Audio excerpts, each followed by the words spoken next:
नमस्ते दोस्तों, स्वागत है आपका हमारे channel knowledge drop and awareness में। आज के वीडियो में हम बात करने वाले हैं कि आपको लोन कितना लेना चाहिए। देखिए, जब भी आप लोन लेने के लिए जाते हैं या फिर आपको एक कोई ऑफ़र दिया जाता है, फिर भले ही आप प्री अप्रूव्ड ऑफ़र है या फिर एक लिमिट सैंक्शन की जाती है, तो फिर उस लिमिट में से कितना लोन आपको लेना चाहिए। या फिर अगर आप खुद होकर लोन लेना चाहते हैं, आपकी समझो आप कोई बैंक विज़िट देते हैं या फिर आप अपना ऑनलाइन ही ऑफ़र वगैरह चेक करते हैं, तो आपको एक लिमिट सैंक्शन की जाती है। आपकी क्राइटेरिया के हिसाब से, आपकी बैंक डिटेल्स वगैरह, आपकी सैलरी कितनी है, उसके हिसाब से आपको एक लिमिट दी जाती है। तो अभी आज के वीडियो का उद्देश्य यह है कि इस लिमिट के आधार पे आपको कितना लोन लेना चाहिए, यह प्रॉपर तरीके से समझाना, और आखिर ये लिमिट देने का जो तरीका है, इसके आधार पे किस तरह कस्टमर को जज किया जाता है इन बैंकिंग इंस्टीट्यूशंस द्वारा या फिर एनबीएफसीज द्वारा, वह आपको बताना, वह संदेश आप तक पहुंचाना कि वह आपको किस तरह जज कर रहे हैं और इन सब का इम्पैक्ट आपके सिबिल स्कोर पर कैसे पड़ता है।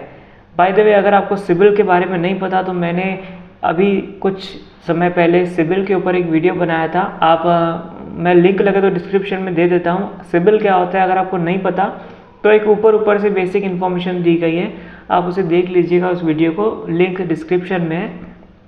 तो चलिए हमारे टॉपिक की बात करते हैं कि लोन कितना लेना चाहिए। देखिए, जब भी आप, जैसे कि मैंने बताया कि आप जब लोन लेने के लिए जाते हैं या फिर आपको ऑफ़र दिया जाता है लोन के तहत, समझिए प्री अप्रूव्ड ऑफ़र है, तो समझिए अभी फ़िलहाल हम पर्सनल लोन की बात करते हैं। तो समझिए फॉर एग्ज़ाम्पल आपको 1 लाख रुपीज़ का पर्सनल लोन का ऑफ़र आया है। वो प्री अप्रूव्ड है, मतलब आपने अप्लाई नहीं किया, आपके खुद होके उनका कॉल आया और उन्होंने कहा कि आपको 1 लाख तक का लोन आपको 100% अप्रूव्ड हो जाएगा। आप बताइए आप कितना लेना चाहते हैं। तो अभी आप कितना लेना चाहेंगे। अब यहाँ पे अलग अलग तरह के लोग आ जाते हैं। सबसे पहले एक क्राइटेरिया के लोग आएंगे जो 1 लाख का ही लोन उठा लेंगे, हालांकि इससे पहले उन्होंने कभी कोई लोन वगैरह उठाया नहीं, उन्हें एकदम हड़बड़ी में, समझो हो सकता है उनको पैसे की बहुत ज़्यादा ज़रूरत हो, वो अलग मैटर है। लेकिन बैंक ये सब नहीं देखता है कि आपको कितनी ज़्यादा ज़रूरत है, आपके हालात वगैरह क्या है, आपकी क्या कंडीशंस है। वह यह देखते हैं कि आपको कितनी लिमिट दी गई है और उसके आधार पे आपने कितना लोन उठाया है। तो बस यहाँ पे अगर बैंक के हिसाब से देखें तो बैंक के हिसाब से हम 2 लोगों को इमेजिन करते हैं। एक वह इंसान जिसने 1 लाख की लिमिट देने के बाद 1 लाख का ही लोन उठा दिया, और दूसरा वह इंसान जिसको 1 लाख की लिमिट देने के बाद 20,000 का उसने लोन उठाया। तो अब देखिए, इससे बैंक क्या अंदाज़ा लगाता है।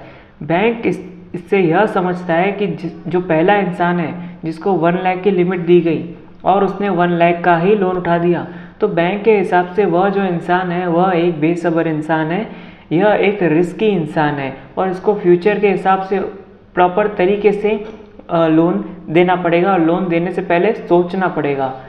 प्लस देखिए, यह फैक्टर पे डिपेंड करता है कि समझो अगर 1 लाख का लोन उठा दिया फर्स्ट पर्सन ने, मतलब पहले इंसान ने 1 लाख की लिमिट देने के बाद, अब वह ईएमआई कैसे पे करता है उस पर भी डिपेंड करता है। अगर वह सारी की सारी ईएमआई 5 दिन पहले, हर महीने के समझो 5 तारीख को पेमेंट ऑटो डेबिट होने वाली है, अगर वो 1 तारीख को ही पे कर देता है तो इससे उसके चांसेस और ज़्यादा बढ़ जाते हैं और दूसरा बिगर अमाउंट का लोन मिलने में। पहले उसे 1 लाख लिमिट दी गई थी, उसकी दूसरी लिमिट 5 लाख हो जाती है। लेकिन चाहे जो भी हो, बैंक के नज़रिए के हिसाब से यह जो पहला इंसान है जिसको 1 लाख की लिमिट दी गई और उसने 1 लाख का ही लोन उठा दिया, बैंक के नज़रिए में बैंक के नज़रिए में यह एक बेसब्र इंसान बन जाता है बेसिकली।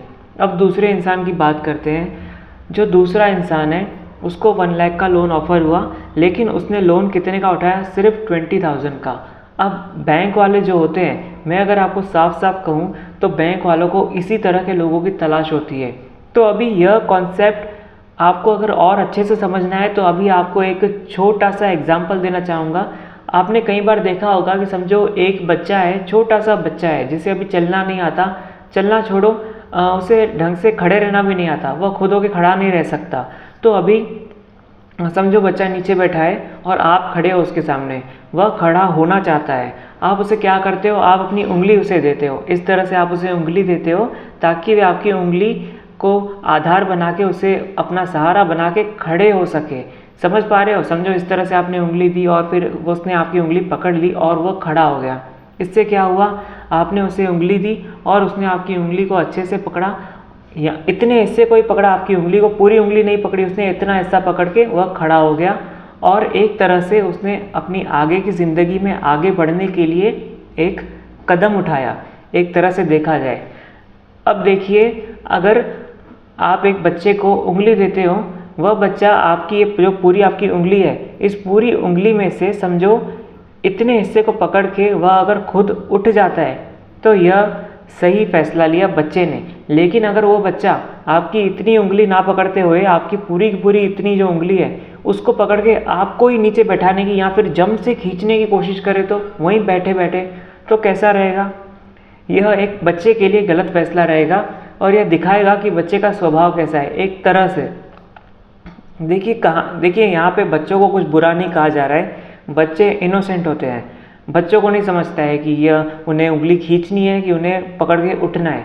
एक ही बच्चा, सेम बच्चा, कभी उस उंगली को पकड़ के ऊपर उठेगा, खड़ा हो जाएगा, या फिर कभी उसका मन कैसा रहेगा तो वो उंगली नीचे खींच लेगा। यहाँ पे बच्चों को कुछ अच्छा या बुरा कंसिडर नहीं करना है। इस कहानी का उपयोग जो मैंने अभी आपको बताया, इसको एक रेफरेंस के रूप में आप समझिए। यह कहानी मैं आपको असल में बेहतर से बेहतर तरीके से समझाना चाहता हूँ कि बैंक आपको किस नज़रिए से देखती है, उस हिसाब से एक रेफरेंस के रूप में इस कहानी को समझिए। देखिए, जो पहला इंसान था जिसको 1 लाख की लिमिट दी गई और उसने 1 लाख का ही लोन उठा दिया, अब बैंक के नज़रिए में क्या हुआ, बैंक ने समझिए कि आपको इतनी उंगली दी ऊपर उठने के लिए, अब समझो इतनी उंगली दी गई और आपने ये पूरी की पूरी उंगली एकदम खींच ली। इससे बैंक को डर लगता है कि वो खुद नीचे ना गिर जाए। समझ पा रहे हैं आप? और दूसरे केस में जिसको 1 लाख, जो दूसरा इंसान था जिसको 1 लाख की लिमिट दी गई थी और उस दूसरे इंसान ने पूरी उंगली ना पकड़ते हुए सिर्फ उंगली का इतना हिस्सा पकड़ा और इतने हिस्से के बलबूते वह उठने की कोशिश की और हो सकता है कि वह उठ भी गया। तो बैंक के लिए वह जो दूसरा इंसान है, यह समझा जाएगा बैंकों द्वारा कि उसके अंदर धैर्य है, सब्र है और उसकी जो लिमिट रहेगी वह 1 लाख से डायरेक्ट 20 लाख भी हो सकती है या 10 लाख भी हो सकती है या 15 लाख भी हो सकती है जब वो दूसरा लोन लेने जाएगा। तो देखिए, जो पहला इंसान था, समझिए मैं एक बैंक का मैनेजर हूँ और मुझे किसी की लिमिट इंक्रीज करनी है और मेरे सामने यही जो 2 लोग मैंने एग्जाम्पल दिए वह दोनों एग्जाम्पल है। दोनों को 1 लाख की लिमिट मैंने सैंक्शन की। एक ने बस वही किया, 1 लाख की लिमिट देने के बाद 1 लाख का ही लोन उठा दिया और दूसरे इंसान को मैंने 1 लाख की लिमिट दी, उसने 20,000 का लोन उठाया। तो अब मैं क्या करूँगा? जब दोनों की पेमेंट हो जाएगी तो मैं क्या करूँगा? जब उनकी लिमिट मुझे और ज़्यादा बढ़ानी रहेगी तो मैं क्या करूँगा? मैं जो पहला इंसान है उसकी लिमिट, मैं दूसरी लिमिट 2 लाख ही दूंगा। बैंक तो भी 5 लाख दे देगी या 3 लाख दे देगी। मैं अगर पर्सनली अगर आगे वाले को जज करना ही है उनके लोन लेने के तरीके से, तो मैं आगे वाले को सिर्फ 2 लाख की लिमिट दूंगा। और जो दूसरा इंसान है जिसको 1 लाख की लिमिट देने के बाद उसने सिर्फ 20,000 उठाए, उसको अगर मुझे अगर उनकी लिमिट अगर बढ़ानी है तो मैं उसकी लिमिट डायरेक्ट 20 लाख रुपए कर लूँगा। और उसके जो, हालांकि सिक्योरिटी के हिसाब से अगर जो दूसरा लोन अगर वो उठाता है तो किस आधार पे उठा रहा है, क्यों उठा रहा है, क्या चाहिए उसे, उसका पर्सनल इंटरव्यू लेके उसे लोन सैंक्शन करूँगा। हालांकि उसकी प्रीवियस रिकॉर्ड्स के हिसाब से 20% का उसने लोन उठाया था और अगर 20 लाख का लोन उसे सैंक्शन, उसे लिमिट दी भी जाएगी तो 20 लाख की लिमिट पे 20% के हिसाब से वो 4 लाख का लोन उठाएगा। और वही जो दूसरा केस का जो पहला बंदा था जिसको शुरुआत में 1 लाख लिमिट दी गई थी, उसकी ओवरऑल लिमिट ही 2 लाख रुपए होगी दूसरे लोन में। और इस तरफ जो दूसरा बंदा है उसकी ओवरऑल लिमिट भले ही 20 लाख है लेकिन उसको 4 लाख उठाने के लिए मिल जाएंगे। इस तरह से यह सिस्टम एक तरह से एग्जिस्ट करता है बैंकों का। इसको आप एक सीक्रेट के रूप में समझ सकते हैं। और दूसरा इसका बेनिफिट क्या होता है, मैं आपको थोड़ा बिहेवियर लेवल पे बात करना चाहूँगा कि अगर हम अपनी पर्सनल चॉइस भी देखें, देखिए हमारी कोई एक आदत होती है ना, वह हमारी दूसरी आदत पे लागू हो जाती है। मतलब अगर हम अगर आपको एक छोटा सा एग्जांपल दूँ, अगर हम बाहर के लोगों से ख़राब तरीके से बात करते हैं तो फिर वो आदत हमारी डेवलप हो जाती है और वही ख़राब बात करने की आदत हम घर पे भी फिर वापस करने लगते हैं। मतलब एक तरफ डेवलप की गई आदत दूसरी तरफ भी लागू होती है। वो कहते हैं ना कि एक अनुभव आपको दूसरी जगह भी काम आ जाता है, वो तो चलो अच्छी रेफरेंस पे बात की मैंने, लेकिन यहाँ पे एक आदत भी आपको दूसरी जगह काम आ जाती है, फिर भले ही वह आदत अच्छी आदत हो कि बुरी आदत हो। तो वही मैं आपको समझाने की कोशिश कर रहा था कि अगर आप बिहेवियर लेवल पे भी बात करें तो बिहेवियर लेवल पे आपका ये जो स्वभाव है, समझिए अभी हम उन्हीं 2 एग्जांपल पे वापस आते हैं। पहले केस में 1 लाख की लिमिट दी गई, उसने पूरी लिमिट उठा ली, तो यह एक बेसब्री दिखाता है।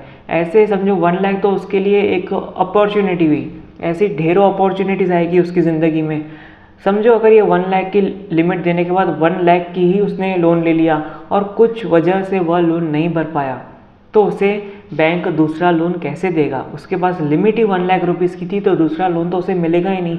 देखा जाए अगर वो एक अपॉर्चुनिटी को इस तरह निचोड़ लेगा तो दूसरी अपॉर्चुनिटी उसे कैसे मिलेगी, मतलब ताकि वो रिकवर तो भी कर पाए। क्योंकि देखिए संभावना हमेशा रहती है कि काम बिगड़ सकता है, काम बनने की संभावना भी रहती है, लेकिन काम बिगड़ने की संभावना हमेशा एग्जिस्ट करती है। अब चलिए दूसरे केस की बात करते हैं। दूसरे केस को 1 लाख रुपीज़ लोन दिया गया, उसने 20,000 उठाए। इससे यह समझने मिलता है कि वह जो दूसरा इंसान है वह धैर्य वाला इंसान है। अब दूसरे इंसान की कल्पना करके देखते हैं कि उसे 1 लाख की लिमिट दी गई, उसने 20,000 का लोन उठाया। कुछ हुआ ऐसा उसकी ज़िंदगी में, क्योंकि बुरा भला होने की भी तो संभावना रहती है ना, कुछ बुरा भला हो गया उसके साथ, वह 20,000 नहीं भर पाया, लेकिन स्टिल उसके पास 1 लाख की लिमिट है। समझिए उसने कोई रिस्क लिया 20,000 का इस्तेमाल करके, और वह उस रिस्क में बुरी तरह फेल हो गया। अब वो फेल हुआ तो उससे उसे कुछ सीखने को भी तो मिला। अब उस सीख का इस्तेमाल करके उसे जो लिमिट 80,000 की रिमेनिंग लिमिट है, वह उस 80,000 में से फिर से वो 20,000 ले सकता है, और हो सकता है उसका दूसरा मौका में वो सफल हो जाए, क्योंकि पहले फेलियर से कुछ ना कुछ तो सीखा होगा ना। अगर दूसरी बार भी समझो वो फेल हो जाता है दूसरा रिस्क लेने के बाद, तो भी उसकी 60,000 की रिमेनिंग लिमिट पड़ी है, वह तीसरा रिस्क ले सकता है। ऐसे करके वह 5 बार रिस्क ले सकता है, समझ पा रहे हैं आप? और नहीं तो भी अगर समझो 4 बार उसने रिस्क लिया, चारों के चारों बार वो फेल हो गया, तो 5वें लोन लेके समझो 5वां जो 20,000 की रिमेनिंग लिमिट है, वह उसका लोन लेके वह पिछली 4 लिमिट्स को एज एन ईजी EMI में टेन्योर वगैरह बढ़वा के बैंकों से बात करके प्रॉपर तरीके से पेमेंट कर सकता है और अपनी दूसरी प्लानिंग्स भी कर सकता है। लेकिन जो पहला बंदा है उसके पास ऐसी कोई अपॉर्चुनिटी नहीं है, उसके पास एक ही मौका है, उसमें उसको करना है, और वो हमेशा उसको डर हमेशा बना ही रहेगा कि वह कभी भी डूब सकता है, बर्बाद हो सकता है। तो आपको, मुझे लगता है कि मैंने अच्छे तरीके से आपको बताने की कोशिश की होगी कि यह पूरा लोन्स का सिस्टम किस तरीके से काम करता है। तो हमेशा याद रखिएगा कि जब भी आपको लिमिट दी जा रही है, तो देखिए लिमिट को आप ऐसा मत समझिए कि आपको दायरा दिया जा रहा है और इस दायरे में आप जो चाहे कर सकते हैं। देखिए बैंकों को आपके ऊपर भरोसा देना है, मतलब बैंक चाहती है कि आपके ऊपर वो भरोसा करे। अगर आपको 1 लाख रुपए की लिमिट दी जा रही है तो ऐसा नहीं है कि आपको 1 लाख रुपए उठा लेने हैं। असल में बैंक आपसे इनडायरेक्टली कह रही है कि मुझे आपके ऊपर 1 लाख रुपए का भरोसा है, अब आप देखो आप क्या कर सकते हो उसमें।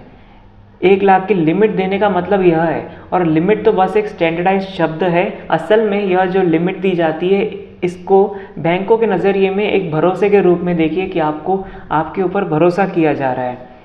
तो उम्मीद करता हूँ कि मैंने आपको अच्छे तरीके से समझाने की कोशिश की होगी कि आप किस तरीके से लोन का इस्तेमाल करके आगे बढ़ सकते हैं और प्रॉपर रिस्क मैनेजमेंट कैसे ले सकते हैं। हालांकि मैंने बहुत ज़्यादा डिटेल से बात नहीं की, मैंने सिर्फ आपको उतना ही बताने की कोशिश की जितना एक नॉर्मल इंसान के लिए ज़रूरी होता है। क्योंकि बहुत से लोग ऐसे होते हैं दुनिया में जिन्हें लोन्स वगैरह में बिल्कुल इंटरेस्ट नहीं रहता, और बहुत से लोग ऐसे होते हैं जिनको इंटरेस्ट तो रहता है लेकिन बहुत ज़्यादा इंटरेस्ट रहता है, और वो एकदम हाई मारी गड़बड़ी में पूरी लिमिट का इस्तेमाल कर बैठते हैं। हमेशा याद रखिए लिमिट नाम लिमिट है इसका, लेकिन है ये बैंकों का भरोसा।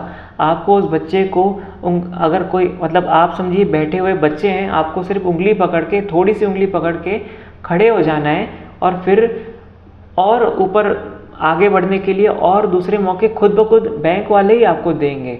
अगर ये जो पूरा सिस्टम बनाया गया है बैंकों द्वारा, इसका प्रॉपर धैर्य के साथ, पूरे सब्र के साथ, शुक्र के साथ इस्तेमाल किया जाए तो इंसान कहाँ के कहाँ पहुँच सकता है बिना कोई ज़्यादा मेहनत किए। तो बस यही कॉन्सेप्ट था। मुझे बताइए आपको कैसा लगा वीडियो। अच्छा लगता है तो ज़रूर लाइक कीजिए। लाइक करने से होता कुछ नहीं है, बस हमारा थोड़ा सा प्रमोशन, ये जो अगर आप लाइक करते हैं तो हमारे वीडियो की रीच और ज़्यादा फैल जाती है, जिससे ज़्यादा से ज़्यादा लोगों तक यह जानकारी पहुंच पाती है और ज़्यादा से ज़्यादा लोग अवेयर हो पाते हैं। देखिए, मैंने बहुत ज़्यादा डिटेल्स नहीं दी है, ऊपर ऊपर से ही आपको जानकारी दी है। स्पेशली हमारे वीडियो का उद्देश्य, हमारे ज़्यादातर जो हमारे मेन जो चैनल है हमारा नॉलेज ड्रॉप एंड अवेयरनेस, इसका उद्देश्य बस इतना है कि हम उन टॉपिक्स पे उन लोगों के लिए वीडियो बनाते हैं जिन लोगों को उन पार्टिकुलर टॉपिक्स में बिल्कुल भी इंटरेस्ट नहीं रहता। तो यह वीडियो उनके हिसाब से समझिए जिन लोगों को लोन्स वगैरह में इंटरेस्ट नहीं है, क्योंकि मैं चाहता हूं कि अगर कोई सर्विस एग्जिस्ट करती है तो उसका उपयोग किया जाए। जिनको लोन्स में इंटरेस्ट नहीं है उनको हमेशा बैंकों द्वारा कुछ ना कुछ लिमिट ज़रूर प्रोवाइड की जाती होगी। जो असल में अच्छे तरीके से ज़िंदगी जी रहे हैं, अच्छी इनकम वाले हैं, उनको थोड़ी बहुत लिमिट दी गई है।